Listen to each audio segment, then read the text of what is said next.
한 주간의 말씀 묵상과 기도를 통해 정리한 글귀를 보내드리는 뉴스레터 양떼의 발자취입니다. 이 컨텐츠는 유튜브와 메일리를 통해 구독하실 수 있습니다. 메일리에서 구독하시면 이 글을 메일함으로 더 빠르게 받아보실 수 있어요. 링크는 더보기를 눌러주시고 많은 구독, 공유 부탁드립니다. 테르아를 부는 날. 하나님의 구원은 모든 시대와 세대를 막론하고 하나님 안에 속한 자들에게 이루어지는 놀라운 역사다. 이 구원의 역사에 있어서 사람이 어떤 자격으로 얻는 것은 아무것도 없다는 사실을 라합의 이야기를 통해서 잘 알 수 있다. 라합은 이방인인데다가 창녀였다. 게다가 하나님의 심판이 예비되어 있는 가나안 땅, 부패하고 죄악이 관영한 여리고성에 속해 있었다.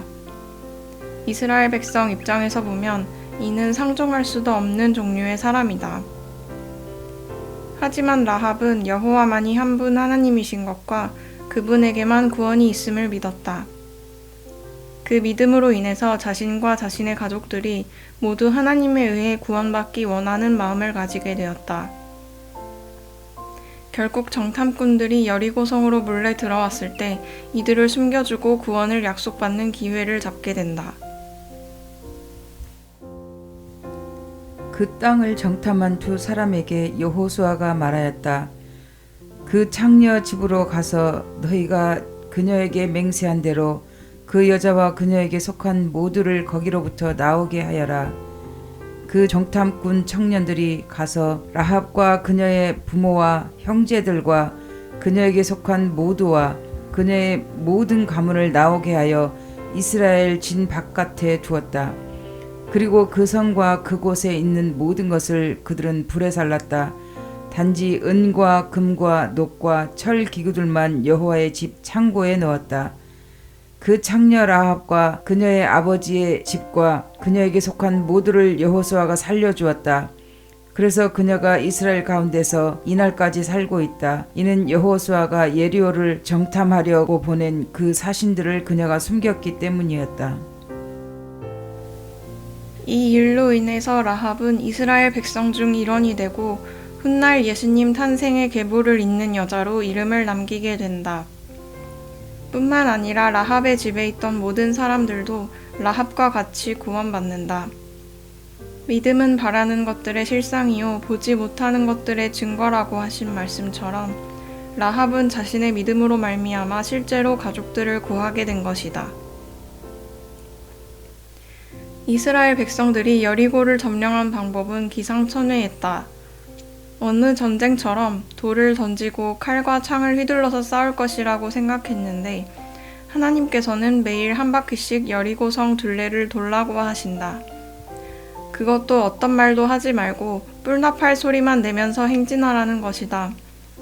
이 일을 6일 동안 반복하고 7일째가 되었을 때 하나님께서는 성을 7바퀴 돌면서 뿔나팔 소리와 함께 함성을 울리라고 명령하신다. 이 날의 나팔 소리와 함성 소리 가운데서 이스라엘 백성들은 마침내 여리고성이 무너지는 것을 목도한다. 여호와께서 여호수아에게 말씀하셨다. 보라, 내가 내 손에 여리고와 그 왕과 용사들을 주었으니 너희 모든 군인은 그 성을 둘러싸서 그 성을 한번 돌아라. 이렇게 너는 6일 동안 행하여라. 7명의 제사장은 궤 앞에서 7 양각 뿔나팔을 들어야 하며 7일째에는 너희가 그 성을 7번 돌아야 한다. 그리고 그 제사장들은 뿔나팔들을 불어야 한다. 양각의 뿔로 길게 부는 그 뿔나팔 소리를 너희가 들을 때 모든 백성은 큰 소리로 함성을 올려야 한다. 그러면 그 성벽이 아래로 무너질 것이다. 그때 그 백성은 각자 앞으로 올라가야 한다. 마지막 나팔 소리가 울리고 성이 함락되기 전 6일 동안의 기간을 깊이 묵상하면서 이 기간 동안 과연 라합의 집에 자발적으로 들어간 사람이 있었을까 상상해 보았다. 실제 어땠는지는 알 수 없지만 그런 사람이 한 명이라도 있었을 가능성은 극히 희박할 것 같다는 생각이 들었다.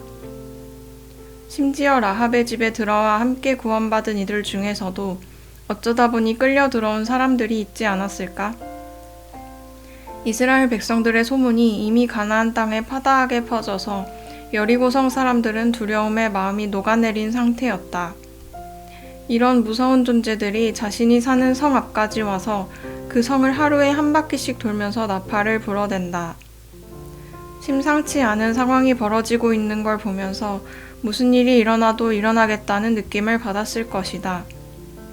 그 와중에 자신의 친족인 어떤 여자가 자신의 집에 오면 살 수 있으니 어서 들어오라고 간절하게 외치는 모습을 본 것이다. 의심 반 호기심 반으로 따라가 보자고 생각했을 수도 있다.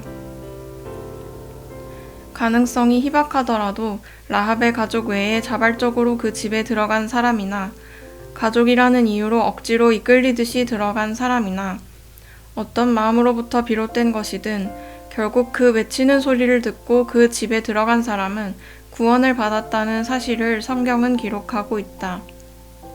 진노 중에도 긍휼을 잊지 않으시는 하나님을 나타내신 대표적인 사건이라고 할 수 있다. 믿음으로 창녀 라합은 정탐꾼을 평화롭게 영접하여 불순종한 자들과 함께 망하지 않았습니다.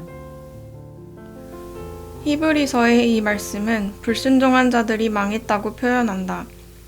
그래서 역으로 라합과 함께 구원받은 라합의 가족들은 순종한 자들이었음을 알 수 있다. 무엇에 순종했다는 것일까? 무언가 대단한 순종이 아니라 그저 라합의 집에 들어와 있으라 하신 말씀에 대한 순종이었다. 라합이 정탐꾼들을 무사히 내보내고 자신의 집 창문에 매달았던 진홍색 줄이 그 징표였다.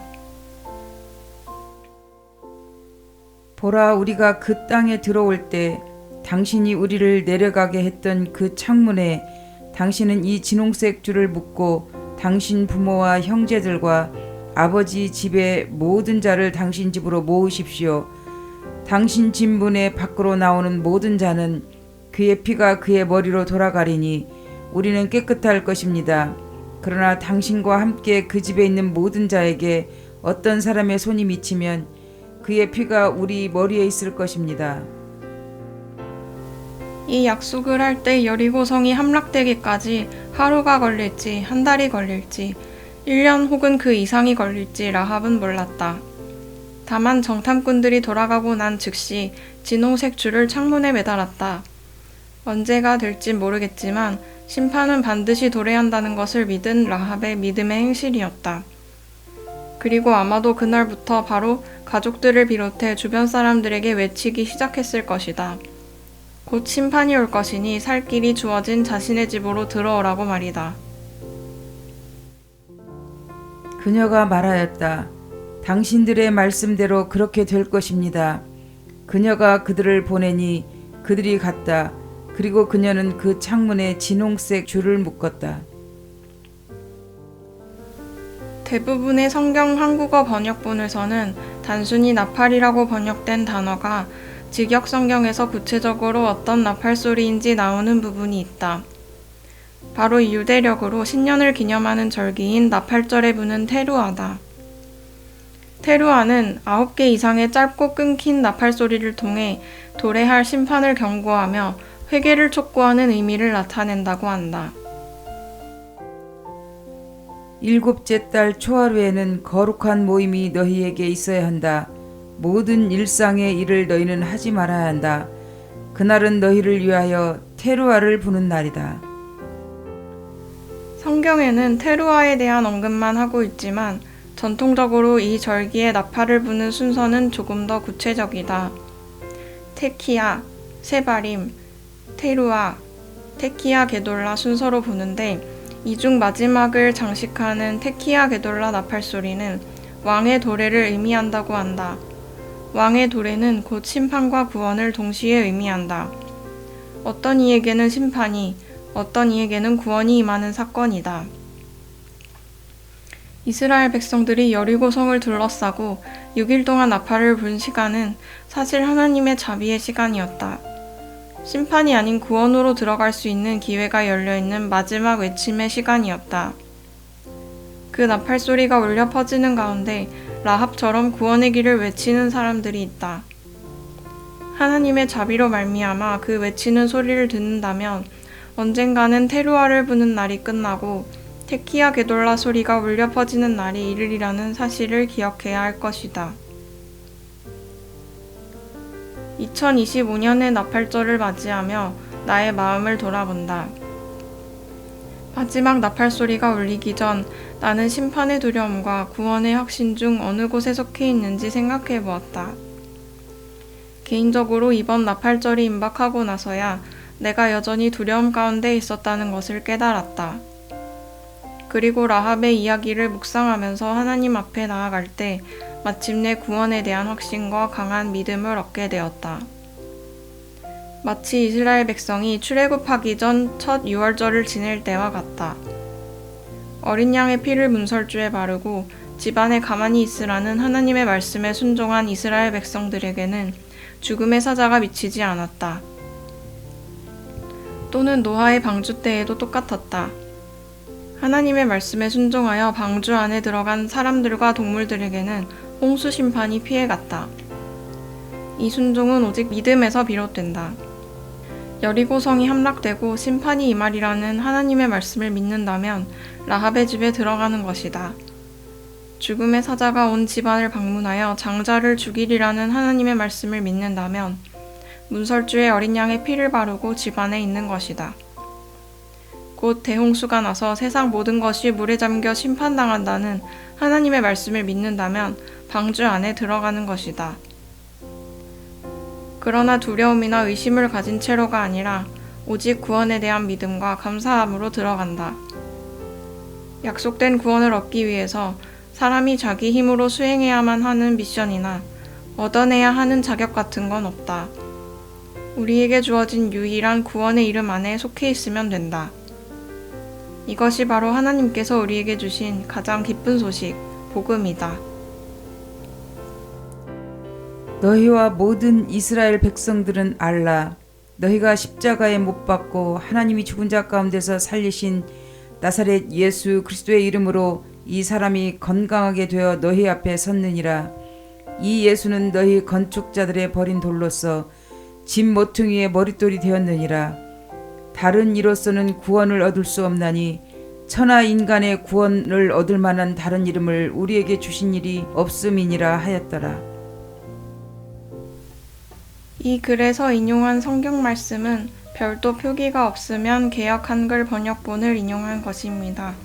이 기록이 목자의 음성을 듣고 따라가는 양떼의 발자취로 남기를 소망하며 작은 부분이라도 복음을 증거하는 기록이 되면 좋겠습니다.